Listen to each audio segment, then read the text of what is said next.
विदेशियों के चक्कर में मोदी ने अपने ही देश के लोगों को सड़क पर फेंक दिया है। ये डबडबाई आंखें, सड़क पर बैठी लाचार महिलाएं और मलबे के ढेर में अपना सामान तलाश करते ये लोग इसी देश के बाशिंदे हैं। इनकी जिंदगी में G20 शिखर सम्मेलन से भूचाल आ गया है। अपनी झूठी शान दिखाने के चक्कर में मोदी ने इनके घरों पर बुलडोजर चलवा दिया, सामान उठाकर सड़कों पर फेंकवा दिया।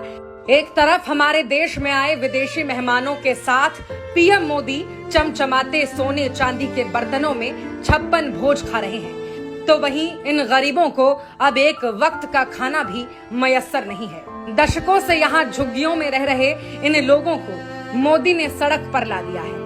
अब ये गरीब अंधेरी सड़कों पर रात गुजारने को मजबूर हैं। सिर ढकने के लिए इनके पास जो कुछ था वो तो साहब ने अपनी झूठी शानो शौकत के चक्कर में उजाड़ दिया।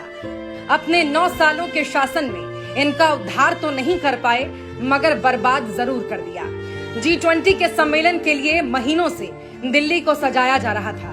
दीवारों पर रंग रोगन, फुटपाथ पर गमले और गरीबों के घरों के आगे पर्दा लगाया जा रहा था, और जहां पर्दे से काम नहीं बना उनका आशियाना ही उजाड़ दिया गया, ताकि साहब विदेश में जो डंका बजने का दावा करते हैं उसकी हवा ना निकल जाए। दुनिया के सबसे शक्तिशाली लोगों को मोदी साहब का फर्जी विकास न नजर आ जाए। साहब का फरमान लिए पहुंची प्रशासन ने इनके घरों को उनकी आंखों के सामने मिट्टी में मिला दिया। उनके रहने की कोई व्यवस्था नहीं की गई। अब छोटे छोटे बच्चों के साथ पूरा परिवार दर दर भटक रहा है, और उधर मोदी जी दुनिया के सामने फर्जी वाहवाही लूट रहे हैं। सबका साथ कहकर सत्ता में तो आए, और अब केवल अपना विकास और अपने मित्रों का विकास कर रहे हैं। इतनी बद्दुआ लेकर कहां जाएंगे साहब? कम से कम भगवान से तो खौफ खाइए।